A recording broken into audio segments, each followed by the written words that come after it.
Epa, aquí estamos. Ya, me informaron de producción que me había equivocado de vestuario. Salud.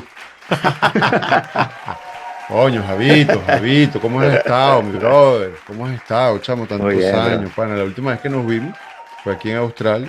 Estaba de gira Exactamente, girando con Stereophonic y, exactamente. y me invitaste a tu concierto y la pasamos muy bien esa noche. Sí, sí, sí.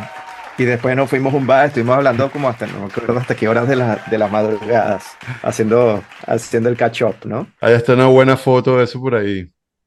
Sí, sí, no, la verdad, muy bonito. Eso es lo lindo de siempre cuando uno está en tour, sobre todo cuando yo estaba en Stereophonics, que es como que vas reencontrándote con la diáspora Por- de amigos y de gente que está haciendo música y siempre es bonito conectarse. Lo bonito de eso es que a veces te conectas con gente que nos hace un montón de tiempo y es como que los viste ayer, ¿no?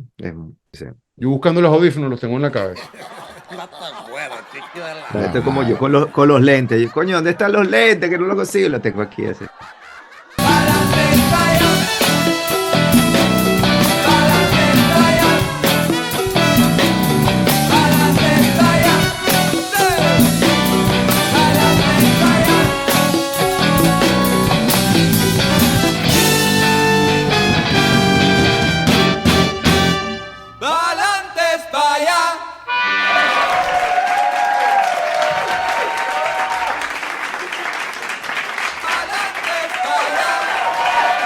Así mismo es, mi gente bella. Pues resulta, sucede y acontece que hoy estamos muy contentos aquí en Palantes para allá porque nos visita directamente desde la ciudad de Londres, Inglaterra.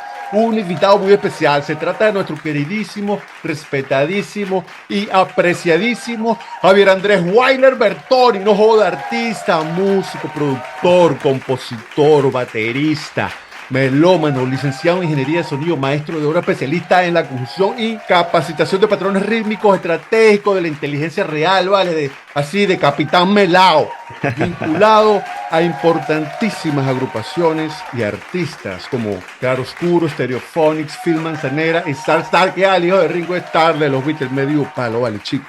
Solo por nombrar algunos, ¿vale? Pero más importante aún, amigo de la casa, amigo de la vida y ejemplar padre de familia. No joda, bienvenido Palate para allá, Javier Wilder, ¿qué es lo que es, mi brother? ¿Cómo está la vaina? No joda. Muy bien. No, muy, muy lindo conectarnos por acá. A ver, Javito, mira, porfa, háblanos un poquito. La gente quiere saber cómo fue tu niñez, tú naciste en Argentina, te fuiste chiquitico para Venezuela, cómo fue esa urbanización, esos colegios, esas primeras músicas donde creciste, lo primero que tú, esos primeros sueños, Javito, querías ser futbolista, pelotero o músico, ¿qué era lo que era? ¿Qué era lo que era ahí? Mira, vamos a empezar por el principio. Obviamente toda mi familia argentina, yo nací en Buenos Aires, de hecho, y, y bueno, sí, haber nacido en los 70.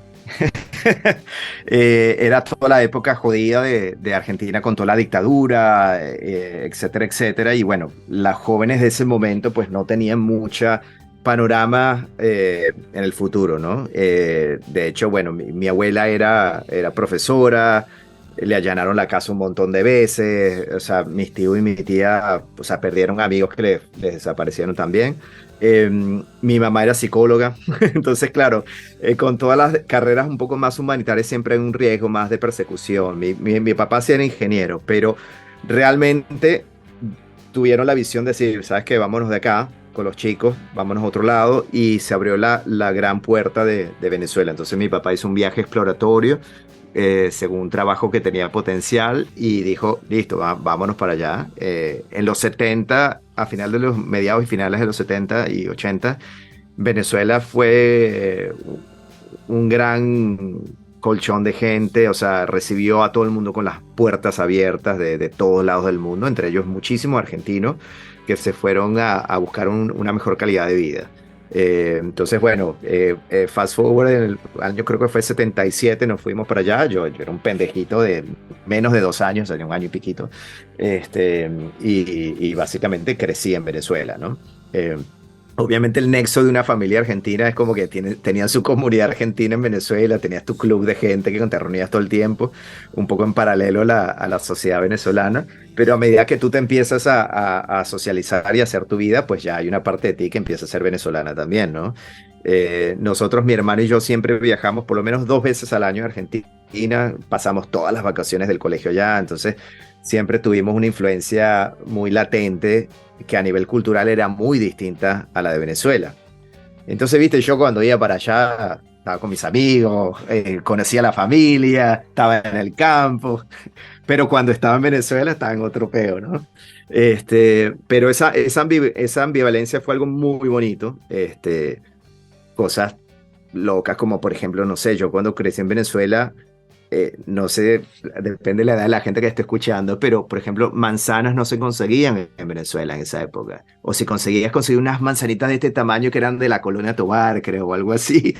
Mientras que yo cuando iba a Argentina eran las manzanas así rojas, gigantes, y yo, ¿sabes? Comía desesperado ese tipo de cosas. Entonces, eso es como un pequeño ejemplo de la ambivalencia, que hoy en día ya eso no te pasa, ¿no? Con la globalización y que puedes creer que, ¿sabes? Germinar cosas en cualquier lado. Claro. Pero siempre existió esa dualidad, ¿no? Y, y realmente un poco mi amor por la música y la ingeniería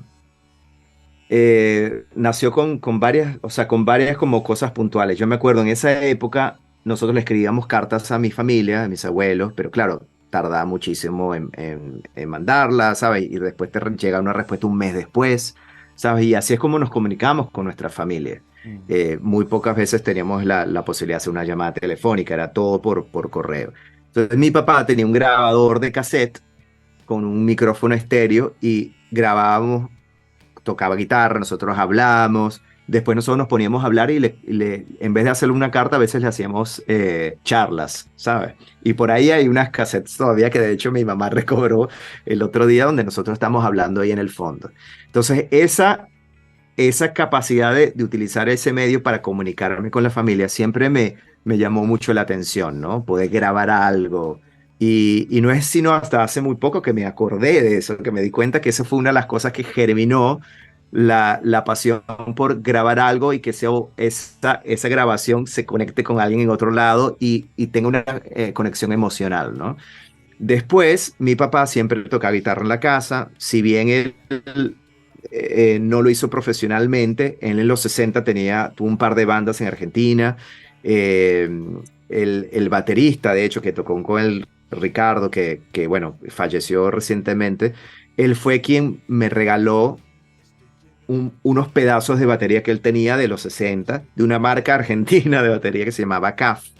Y eso fue los tres pedazos de batería que yo me llevé a Venezuela por primera vez, porque mi hermano quería empezar a tocar guitarra, fuimos a una tienda en Chacao, me acuerdo, y se compró un Ibáñez como ay, no me acuerdo cuánto era en ese momento, pero era bastante barata.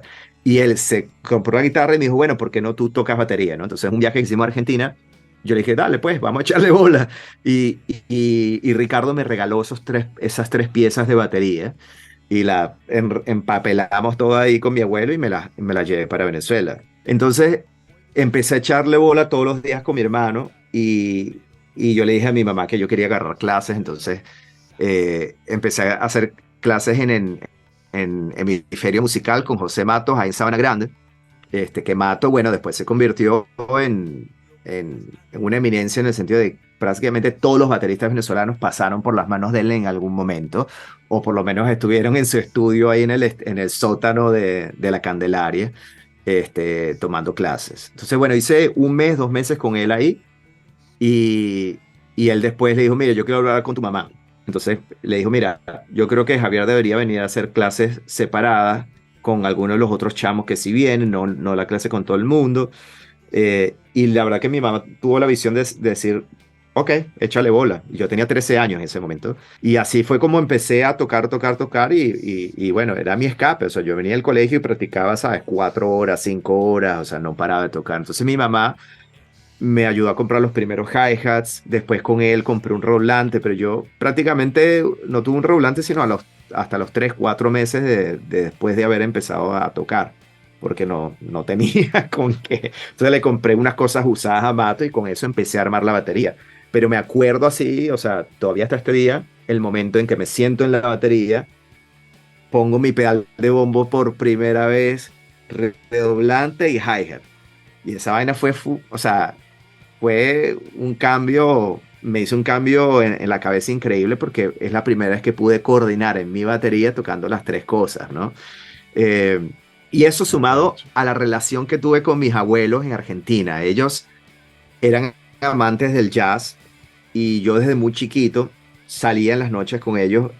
Buenos Aires ese entonces culturalmente es una ciudad muy interesante porque te permite ir a obras de teatro, te permite ir a shows en la noche, o sea, no es tan, eh, no te tranca tanto la exposición como capaz es ahora, ¿no? Con las generaciones. Entonces, a mí me encantaba el jazz y a ellos les gustaba mucho el jazz, entonces siempre íbamos a ver que si la Creole Jazz Band, o sea, todas como Big Band Jazz que tocaban en el sótano del Café Tortoni, que era el legendario Café Tortoni donde Carlos Gardel, o sea, todo el tango se hizo ahí, donde todavía hasta el día de hoy siguen haciendo funciones, pero bueno, ¿cómo se llama?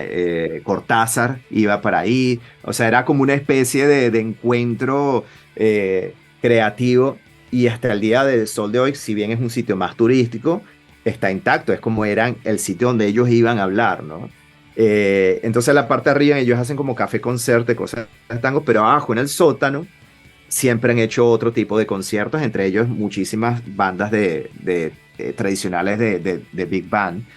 Y hubo algo que a mí también me hizo un clic muy fuerte, que fui con ellos a ver una banda de jazz, creo que fue la Creole Jazz Band, de hecho, y cuando yo me siento en ese auditorio que es para 15 personas, o sea, es como una especie de cavern club de los Beatles así chiquitito, y me siento así, y esto carajo empieza a tocar, y el clarinete, el saxofón, ¿sabes? El oboe, la batería, fue como una energía de volumen que yo me quedé así, y es como que atravesó y dijo, listo, ya está, o sea, este ya cayó.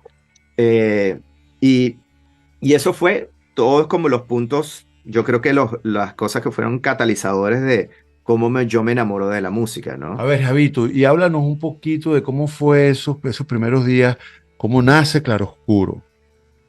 Mi mejor amigo de ese entonces me introdujo a Carlos, que era su vecino. Carlos acaba de llegar de hacer una estadía en Estados Unidos donde se influenció muchísimo con bandas, ¿sabes? Como Lone Rockets, By House, The Cure. Yo era fanático de The Cure ya en ese entonces. Y como que nos conectamos y él dijo, no, tienes que conocer a Carlos. Y él, bueno, más viejo me llevaba 3 años en ese entonces. Pero él se había comprado una guitarra, una Stratocaster mexicana y tenía un amplificadorcito. Y como que nos conectó. Yo en ese entonces venía llameando con un amigo del colegio, pero Carlos y yo hicimos como fue, o sea, una amistad inseparable porque es esa época donde tú necesitas como un sentido de pertenencia, algo como darle sentido a esto que tienes ambivalente en la casa, porque en la cabeza, porque claro, tú vas al colegio y está todo bien, pero ya era claro que a mí había algo con la música que yo sabía que eso es lo que yo quería hacer, ¿no? No sabía cómo carajo lo iba a hacer, pero sabía que había un grado de conexión muy profundo con lo que me hacía sentir el proceso de poder tocar la música. Hicimos audiciones y ahí fue donde nos dimos cuenta que Miguel era el tipo a nivel de la conexión también, ¿no? Y fue una audición muy cómica porque él vino con una amiga y, y me acuerdo que Miguel tenía como un aro con una pluma roja, súper excéntrico, todo vestido, pero vino con su bajo, todo listo, y Carmen, que era la amiga de él, una chica muy querida, de hecho, dijo un comentario así que, ay, qué bonita esta casa, está bonita como para quemarla. Y esa fue como la introducción a Carmen y a mí, que digo, fuck, ok, dale, pues. Y yo era un carajito, o sea, ¿sabes? Un chamito de 15 años, y que, no importa, vamos a ensayar. Y bueno, y eso fue como el nacimiento, digamos, de Claroscuro, ¿no? Y de verdad esa etapa yo la aprecio con pues, muchísimo. O sea, los años de formación artística que yo tuve con Claroscuro han sido los años de mayor libertad creativa. Y bueno, mucha gente no entendía lo que estamos haciendo en ese momento, ni nosotros mismos, pero que sí nos divertimos, o sea, hicimos cualquier cantidad de cagadas, pero fue una etapa muy libre, muy bonito, una hermandad, no solamente con nosotros, donde ensayamos 3, 4 veces a la semana sin parar en mi casa, estuviésemos o no tuviésemos conciertos. Eh, pero para nosotros fue muy bonito todo ese proceso. Y esos primeros momentos son cosas muy, muy mágicas, muy lindas, y eso nunca se olvida. A uno se le olvida porque empieza el ego, empieza la visión, la gente te mete mierda en la cabeza y se te olvida la razón por la cual empiezas a hacer música en el primer lugar, ¿no? Y creo que eso es muy importante y se lo recalco a todo el mundo que ama o quiere hacer música, es que, ok, no te olvides de qué fue, cuál es tu historia personal particular que te hizo hacer clic con eso. Porque mira, managers van y vienen, disqueras van y vienen. Lo que queda es tu compromiso con el arte. Y la única manera de uno dejar un legado son esos discos. Y esas experiencias en tours que le tocaste la vida a alguien tocando. Ya después de ahí, no puedes hacer más nada, ¿sabes? O sea, todo lo demás pasará lo que pasará. Hay discos increíbles, artistas increíbles que no ven la luz. Sí, sí. Y hay gente que tiene la gran suerte de la sincronía de que está en el lugar correcto, etcétera, etcétera. Y hubo una época muy bonita en los 90 donde ya empezamos a ser parte del circuito, ya tenemos nuestro disco debut en la calle, empiezas a tocar, los conocemos a ustedes en Trance Nuance, había un rapport con la gente de Seguridad Nacional, después con los chicos con Octavio y Juanpi, que tenían, ya no eran Trasvidas, sino eran La Nave, Los amigos andaban por mucha ahí, gente. Los amigos Caramelo. invisibles empezaron a... Los caramelos, exacto, con Caramelos. Yo me acuerdo con Caramelos, fuimos a los primeros ensayos de ellos, porque Pablo, de hecho, estudiaba con Carlos en el Instituto de Diseño de Caracas. Entonces, había un movimiento muy bonito, que si bien las bandas están totalmente haciendo cosas distintas, cada quien está en su peo, ¿no? Estoy seguro que hay 20.000 personas diciendo ahorita, coño, no te acuerdas de tal y tal banda, pero ya van a venir. Bueno, la muy bestia pop, Oye. o sea, había un Dermistatú. Termistatú, por supuesto, bueno, que eso ese fueron los embajadores de eso, de verdad, porque ellos estaban Sí, tan avanzados sí. al resto de nosotros Total. en muchas cosas. Para mí, Eh, era mi banda pilar así, hecha en Venezuela, sin duda. Y bueno, Sí. hoy en día tiene un situal entre las primeras tres mejores, porque Sí, muy en especial. mi criterio y mi gusto, ¿no? O sea, pues no es una vaina así que uno, Claro. o sea, solamente una No, opinión. ellos tenían una esencia muy clara Uf. y un compromiso con la música muy valorado. Elena tiene la llave. Así mismo es. Aquí estamos en Palantes para allá, el único programa de humor folclórico venezolano, salud, bienestar, periodismo descentralizado y conspirativo, donde no ocultamos nada. ¿Quién nos visita? El músico argentino venezolano británico Javier Wilde, hermano. ¿Ah? ¿Qué nivel? Pues resulta ser que en el año 2001 llega el momento Palantes para allá de Javier Wilde. Ese momento donde el pana se dice a sí mismo, mira, tú sabes cómo es la vaina. Ya está bueno, ya, yo mismo soy. Entonces decide simplemente dejarlo todo atrás y emprender una nueva vida, un nuevo proyecto, desde cero y sin comer coba, agarra su cachachá y se va para el coño. Pues llega la hora del autoexilio. Tierras lejanas, Londres, Inglaterra. ¿Cómo fue eso, Javi? ¿Qué pasó ahí? Bueno, fue en el 2000, ¿ah? No el 2001, el 2000 fue que me fui. Pero yo creo que era algo que estaba empezando a cocinarse en la cabeza. A mí me pasaron, yo creo que hay varias cosas. Una, el hecho de que, por ejemplo, con el último disco que grabamos con Claroscuro, que fue súper heterodino, que lo hicimos en la casa, ese nivel de autogestión, de poder tener unos equipos. Yo empecé a comprar equipo, unas cornetas, una consola en ese momento, una Behringer, yo tuve un momento como de revelación un día, dije, ¿para qué coño estoy comprando todo ese equipo si yo no sé bien todavía cómo usar esta vaina, ¿no? Porque yo me acuerdo que grababa en Digital Performer, es lo que utilizaba Pablo Estacio en ese momento. Este, pero sí hubo un momento como que me hizo pensar, bueno, yo necesito aprender a hacer esta vaina bien. Y testearme en la candela real. O sea, no digo que Venezuela no sea la candela real, pero eh, por el tipo de música que yo estaba inclinado a hacer, que era más indie o indie rock o etcétera, es bastante elitesco, o sea, es pequeño, un gremio, por si bien había una hermandad, pues el público cautivo no es, o sea, ¿cómo quiero explicarlo? No es que culturalmente sea un estilo de música que represente a la gente, ¿no? Que realmente el rock and roll en Venezuela no es rock, es la salsa, ¿sabes? La salsa brava y lo que se escucha, o sea, allá, Sí, ¿sabes? música urbana, pues, Y, y, todo tipo, salsa, y eso, merengue, cumbia, exactamente, reggaetón. y eso tiene su elemento de actitud punk también, ¿sabes? Y de rock, que la gente no lo asocia, pero no necesariamente estilísticamente, pero sí en actitud, ¿sabes? Este, y para mí fue un test, autotest, de decir, bueno, yo tengo que irme a un sitio donde pueda aprender a hacer esto bien.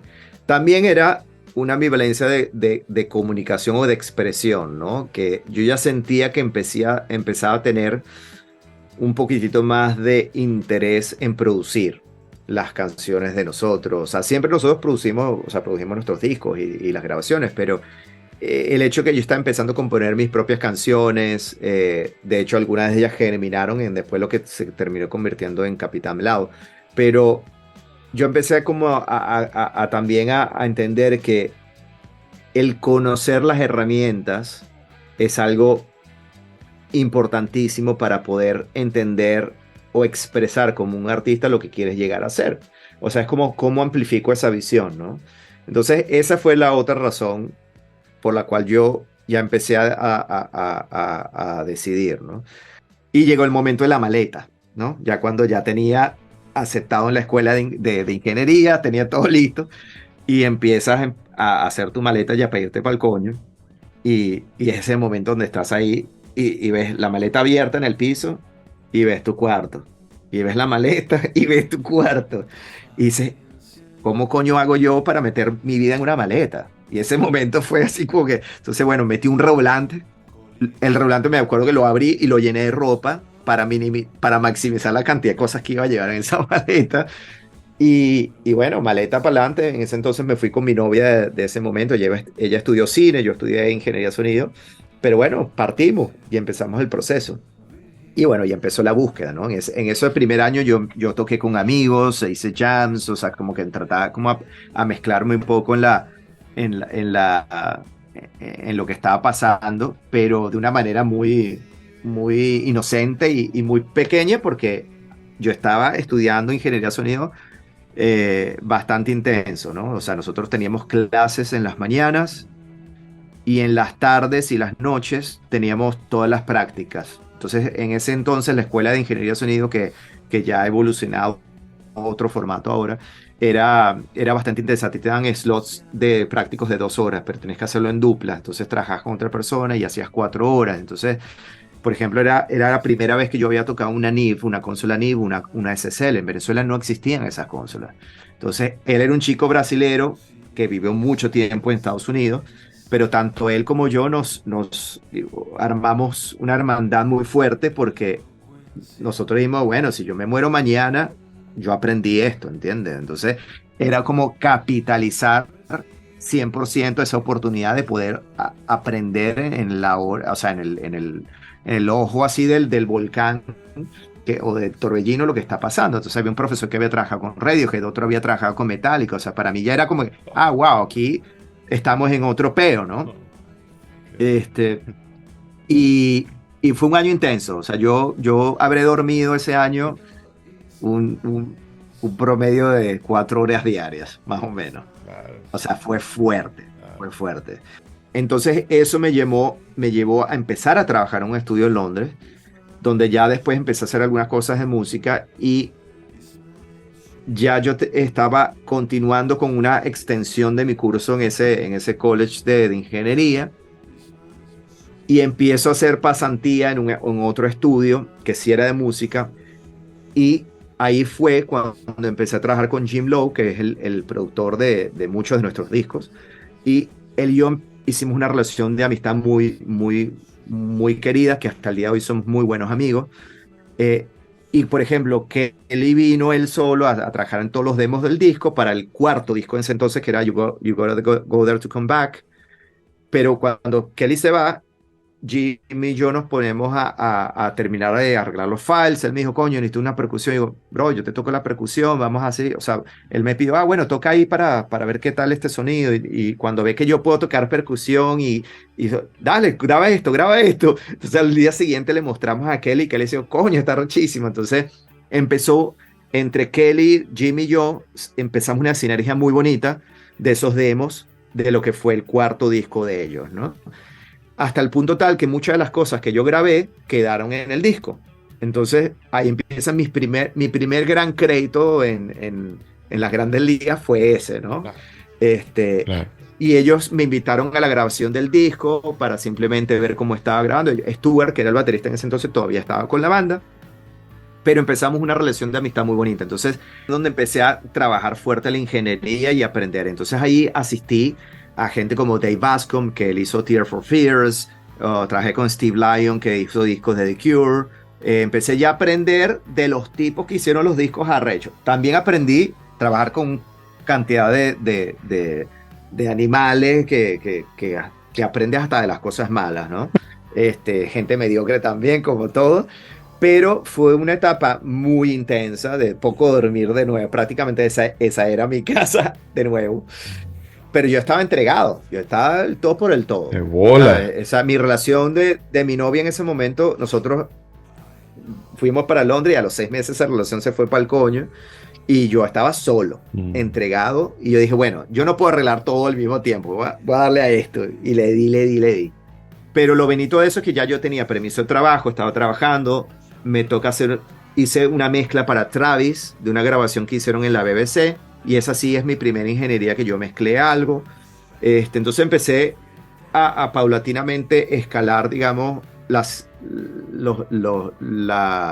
el nivel, ¿no? Digamos, en el estudio. Y terminó manejando el estudio. Stereophonics vuelve para grabar los demos del quinto disco. En ese entonces ya Stuart no está más en la banda, era Steve Corman que tocaba en Black Rose, era el baterista que los terminó digamos, de terminar ese tour.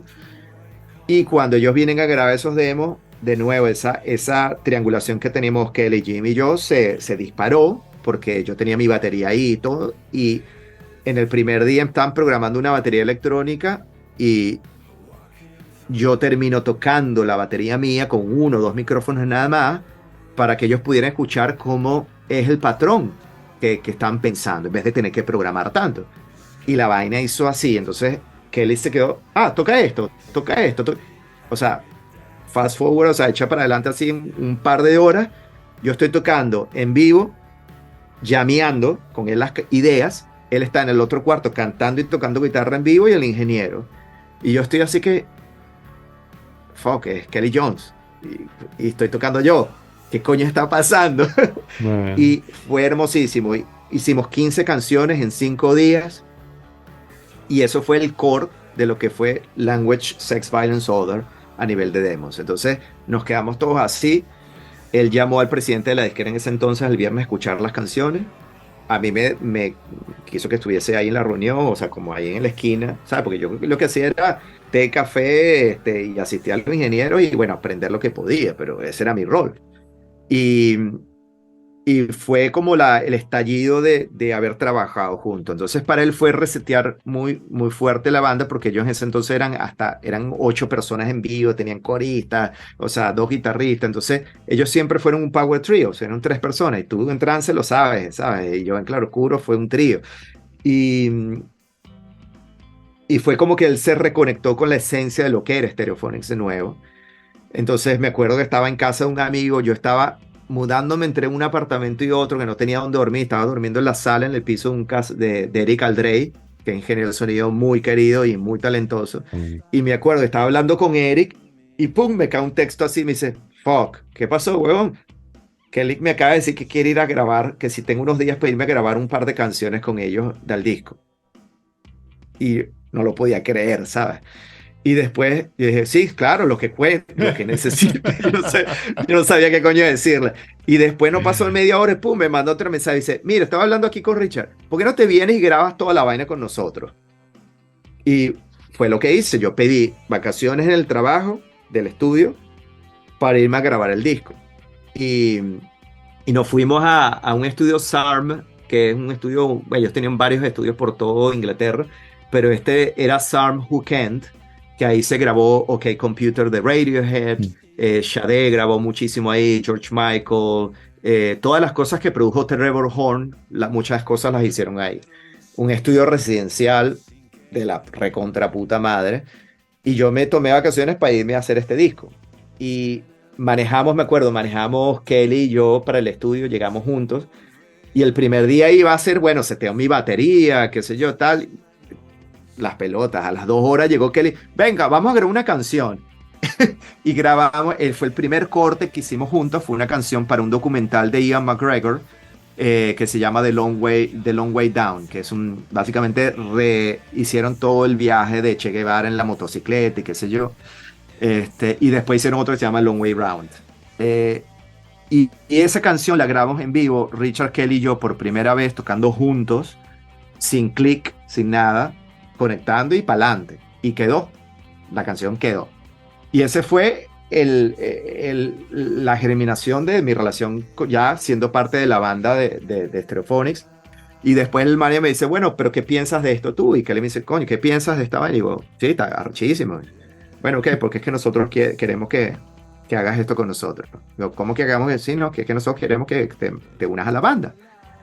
Digo, bueno, ok, dale, vamos a echarle bola. Entonces al día siguiente, bueno, renuncié en el trabajo y fue interesante, o sea, fue muy emocionante ver ese disco de la nada, que tú estás grabando sintiendo que algo está pasando, no sabes qué es, pero cuando estábamos grabando Dakota, cuando estábamos grabando Superman, Devil, todas esas canciones, tú decías, wow, o sea, aquí hay algo, no sabes qué coño es.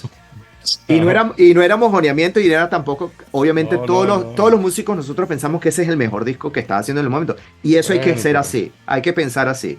Porque si tú no piensas que lo que estás haciendo en el momento no Ah, es lo mejor que has hecho, entonces ah, no hagas disco. mm, Pero cuando empiezas a ver que ya ese disco ya no es tuyo, porque ya lo mezclaste y ya está empezando a salir, pero empiezas a ver una reacción que tú no controlas. Empiezas a ver la radio, empieza a poner el tema y se empiezan a disparar así, esperar. Empiezas a ver que estamos agarrando tracción, que estamos pasando a Kylie Minogue, a Madonna, y de pronto, plum, número uno el sencillo y número uno el disco. Verga, esa vaina fue un fiestón, fue divertidísimo. Y no paramos de tocar, nos montamos ese tour, duró 18 meses. Fue muy bonito. Entonces ahí lo que para mí fue hermoso fue entender que todos estos años de aprendizaje, de trabajar con las uñas en Venezuela, me dieron una madurez y es como que todo me preparó para ese momento, ¿no? Y bueno, poder ya estar en la vorágine de grandes ligas, de tocar, hacer un disco, hacer el ciclo del disco donde sales a tocar eso, no paras, lo promocionas, tocas, terminas y empiezas otro disco y así. Y así fueron prácticamente los 10 años que estuve en la banda. O sea, cada 2 años estamos sacando un disco. O sea, eso no paraba. Con unos documentales de por medio, un disco en vivo también de por medio. Y fue un aprendizaje muy, muy, muy bonito. Y bueno, conocí a gente, y tuve la oportunidad de conocer y tocar con gente como Paul Weller, ¿sabes? Ronnie Wood, o sea, gente que eran amigos de la casa, que ya tú dices, wow, o sea, ya te pinchas un poco, ¿no? Para hacerse realidad. Pero lo bonito de esto es que compartes con ellos lo mismo que puede compartir contigo, o con Callayo, o con Carlos, o con Miguelito, o sea, estamos hablando de lo mismo. Y eso es algo que te da una energía muy bonita, porque en vez de empezar que son cuestiones de ínfula, es una cuestión de que le da validez a tus raíces, le da validez a tu formación, y le da validez que no importa si tu audiencia son 5 personas o son millones, el sentimiento o la intención es la misma, ¿no? Y, y estás compartiendo con ellos el mismo grado de entrega. Es un poco eso como que tú firmas el contrato con el diablo que dice, bueno, listo, ya está, yo voy a hacer música y esto me va a acompañar el resto de mi vida. Hay momentos donde seré más productivo, menos productivo, pero la realidad es que ya está, o sea, no hay vuelta atrás, ¿no? Está con nosotros, aquí en Palantes para allá, el músico y productor Javier Wyler, echando el cuento como es. Pues resulta ser que en el año 2012, y después de 9 años grabando importantes discos y girando por el mundo, y cuando digo importantes discos porque son discos que tienen éxitos internacionales realmente destacados. Además de todas esas giras, esa vida que tuvo Javier Wyler siendo el baterista oficial de Stereophonics, una de las bandas británicas más importantes de la historia del rock del planeta Tierra. Señores, esto es algo serio. Dándole la vuelta al mundo, tocando en los escenarios más importantes. Javito decide irse de Stereophonic. ¿Qué pasó ahí, Javito? La audiencia quiere saber, ¿cómo es eso? ¿Qué pasó ahí? La audiencia quiere saber. Ya ha pasado mucho tiempo para hablar de los detalles. Es que no lo, perdona, Javito, pero es que no está claro. La banda no dio detalles, tú no diste detalles, todo quedó así como que, ¿qué pasó ahí? Mejor, así podemos hacer el documental a los 30 años después, ¿sabes? Esa no la estamos guardando para ese momento. No, eso, lo que puedo compartir es que, bueno, las bandas son relaciones personales muy intensas, es como una familia, es como un noviazgo o un casamiento, entonces hay momentos de la gente mantiene ese matrimonio por toda la vida, o hay momentos donde la gente empieza a crecer, digamos, con visiones distintas o caminos distintos, ¿no? Para mí personalmente, si bien cumplí, digamos, el sueño del pibe, el sueño del niñito, el chamo que quería, ¿sabes? Girar y tocar una banda de rock toda la vida y girar el mundo y todo eso. Y bueno, desde mi punto de vista, en mi viaje personal lo logré. Pero hay algo que es muy importante para mí, que es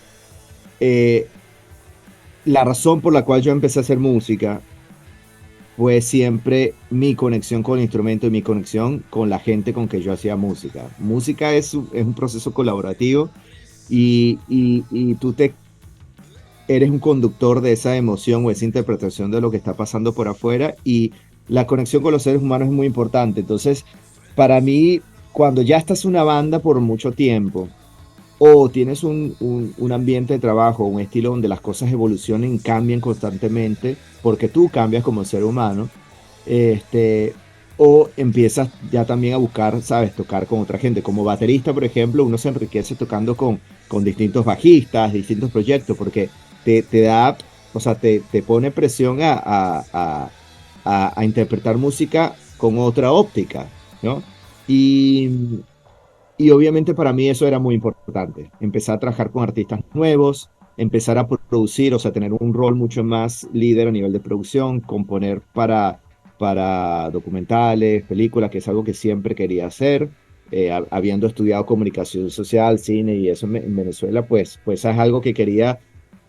El poder de la imagen con el sonido y el video y la música es algo muy especial para mí, ¿no? Entonces empiezas como en esa búsqueda. Yo ya había hecho mi disco solista para ese entonces, con Capitán Melado, y no sé, es como esa cuestión de que tú quieres empezar a ponerte nuevas desafíos, y bueno, y tirarte por ese barranco, ¿no? Y a ver qué pasa. Y la única manera de saberlo es haciéndolo, ¿no? Y es un poco una o sea, decisión parecida a lo de irse de Venezuela y irse a Londres a instruirte, a hacer ingeniería, producción. Después terminas trabajando con artistas, productor, ingeniero, después terminas con una banda, vuelves a pasar la etapa de estar y ser miembro de una banda full time, como era mi época con Claroscuro en Venezuela. Obviamente un nivel completamente distinto y escenarios distintos, ¿no? Pero si bien la dinámica es muy parecida. Entonces para mí era una cuestión, era como el paso a seguir. Paso necesario, paso evolutivo. Sí. un crecimiento, que es lo que yo resalto de ti, Javier, del cual me siento muy orgulloso y te reconozco, porque realmente es increíble esa habilidad o esa tendencia de estar inquieto creativamente y siempre evolucionar. Se dice fácil, pero después de ser Sí. el baterista de Stereophonic. Hacerlo es muy jodido, sí, sí. Sí, Y exacto. conlleva decisiones, pero lo importante, o por lo menos yo soy así, yo siempre, ya tomaste una decisión y bueno, sigues para adelante, o sea, ¿qué vas a hacer? Yo no soy de las personas que me gusta hacer propaganda de las cosas que lograste antes o de la carrera anterior. Si bien le tengo mucho respeto y le tengo un cariño y estoy orgulloso de todo lo que he hecho desde mis clases en la Candelaria, con Claroscuro, con Estereofony, la gente que he asistido y he grabado y he mezclado. O sea, para mí todo es parte integral de lo que es uno como ser humano en el mundo de la música, ¿sabes? Este, y, y mientras más experiencias puedes agarrar, mejor, me parece a mí, no sé.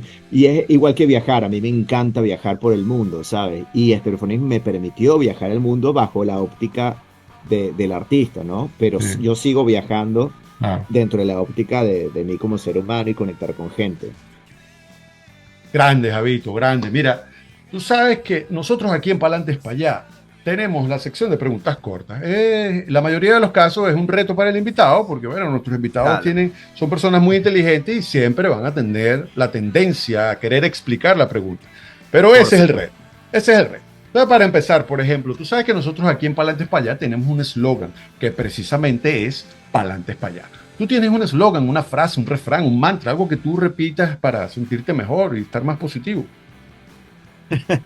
Bueno, si ven en los créditos de mi disco solista de Capitán Velado, al final de los créditos dice precisamente pa'lante es para allá. Medio palo, ¿no? Javier Wilder, creador original de Palantes para allá, en su disco, su primer disco como solista, Sí, sí, Capitán sí. Melao.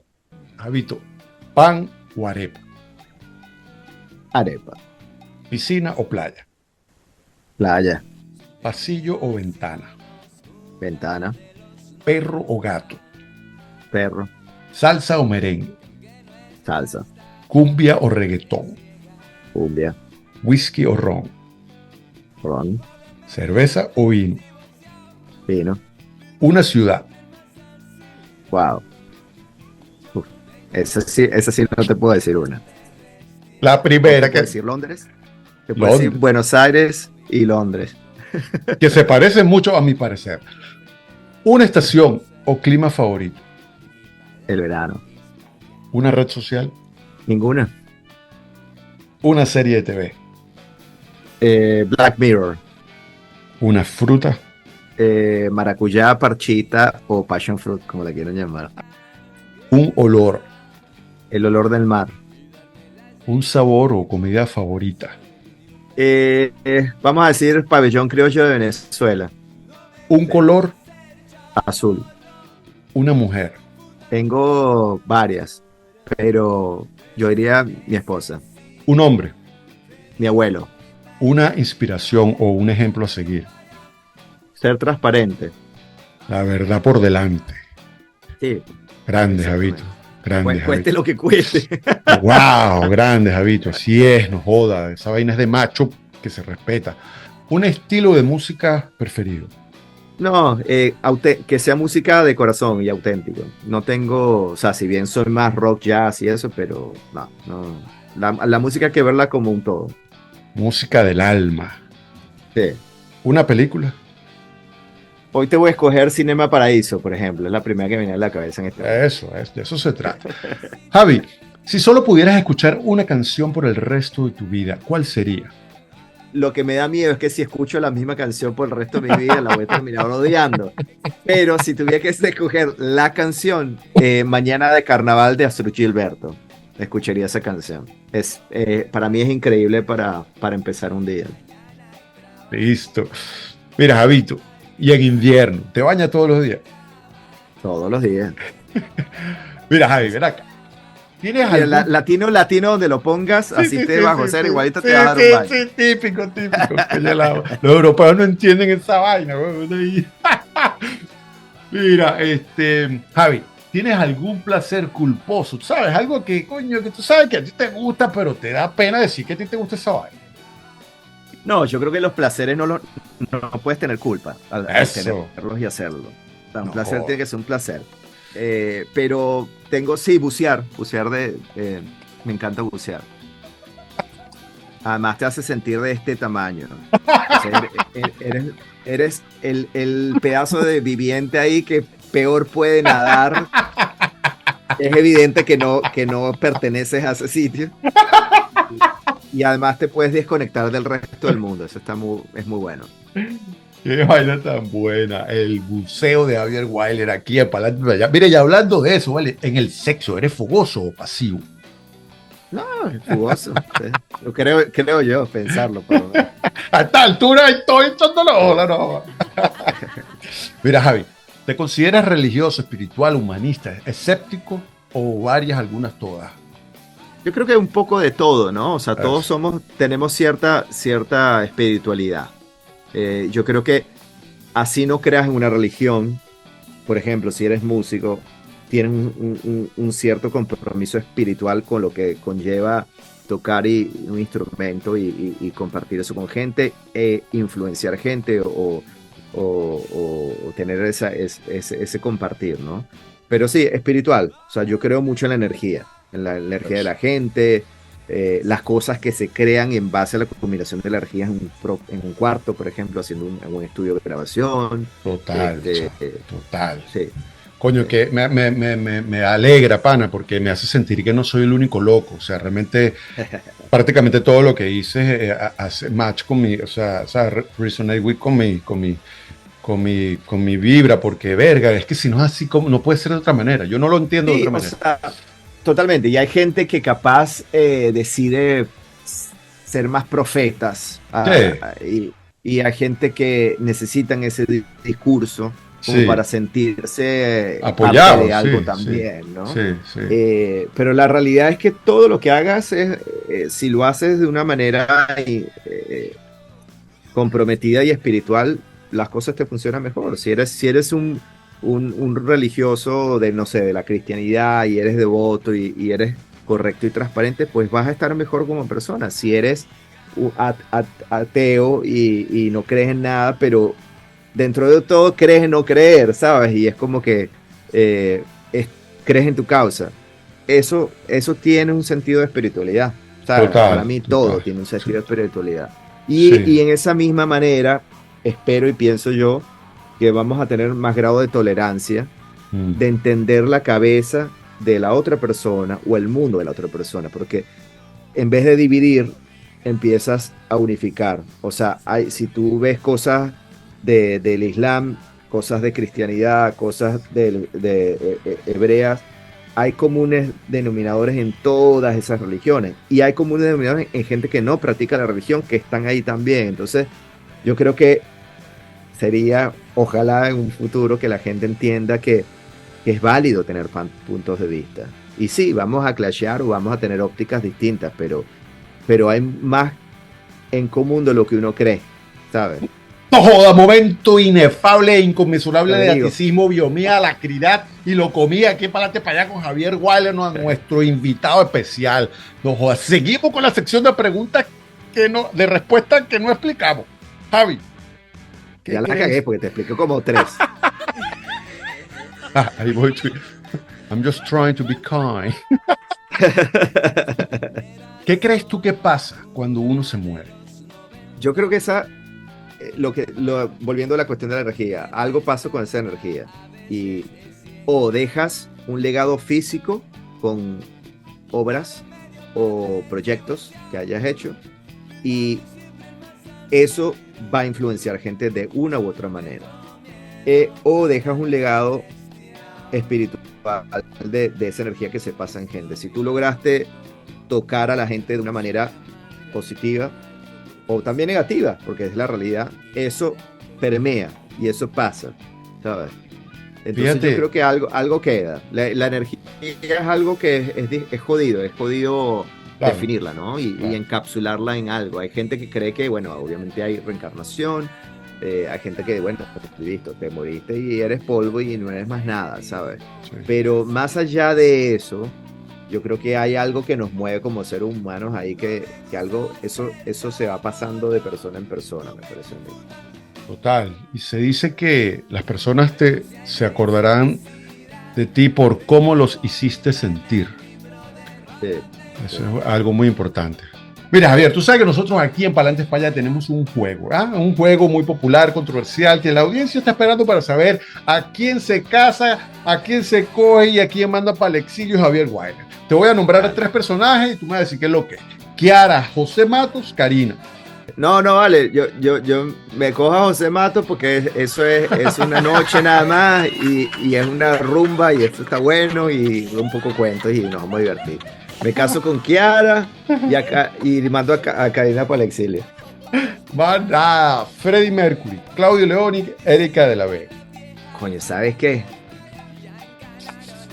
Me cojo a los tres, weón. ¡Joda! Así es Porque que... nos echamos una. ¿Sabes qué? Esa es una buenísima rumba, esas cuatro, o sea, esas tres personas. O sea, Tal. me ca- pero después ponemos las cosas claras y digo, me caso con Erika y así seguimos la rumba. Y después, ¿qué voy a hacer? Tengo que mandar a los otros dos muchachos para el exilio. Vámonos, porque es en serio, carajo. Shakira, Cangrejo, Norquis Batista. Eh, Cangrejo para cogerlo, Shakira me caso y mandamos a Norquis para el exilio. Javier Wilder. En Venezuela, desde finales de los años 50 se han formado importantísimas agrupaciones musicales. Aquí en Palantes para allá le pedimos al invitado que por favor nos nombre una. ¿A cuál nombraría Javier Wilder? Ah, wow, son muchas. Mira, Vitas Brenner, lo que me pasa ahorita por la cabeza. Listo, Para no se poner le- algo ahí. Y Simón Díaz, esos dos, pondría esas dos ahorita ahí. Mira, Javi, nosotros aquí en Palantes para allá tenemos un premio. Se trata del Premio al Orgullo Venezolano, el Premio Arturo Uslar Pietri. ¿Ah? Es el premio que honra, realza, enaltece los valores y principios del venezolano de bien, del venezolano que aporta, ¿sabes? Con su talento, su dedicación, que construye, que ayuda, que es solidario, colocando el nombre de Venezuela en alto nacional o internacionalmente. Entonces nosotros aquí en Palantes para allá le pedimos al invitado a quién usted le entregaría el premio Arturo Uslar Pietri. Vamos a dárselo a Jorge Glem, que no lo mencioné antes, que seguramente mucha gente lo ha escogido. Así mismo es, no joda, premio Arturo Uslar Pietri al mismísimo Jorge Glenn, aquí en Palantes para allá, de parte de Javier Wilder, quien estuvo con nosotros, no joda, no comió coba, reveló todos sus secretos, compartió todas sus intimidades y nos dejó aquí, pues bueno, satisfechos y contentos. Muchísimas gracias, Javier Wilder, por haber estado aquí con nosotros. No, gracias por la invitación, estuvo súper divertido. Para adelante es para allá.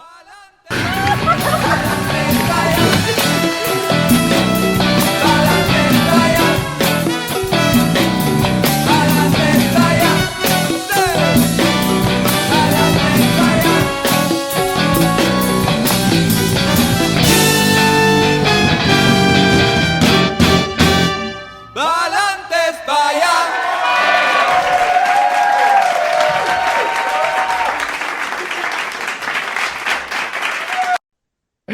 Oye, de eso se trata, brother. Ah, bueno, imagínate, siempre será motivo de felicidad verte, encontrarme contigo. Claro, man. Igual, bro.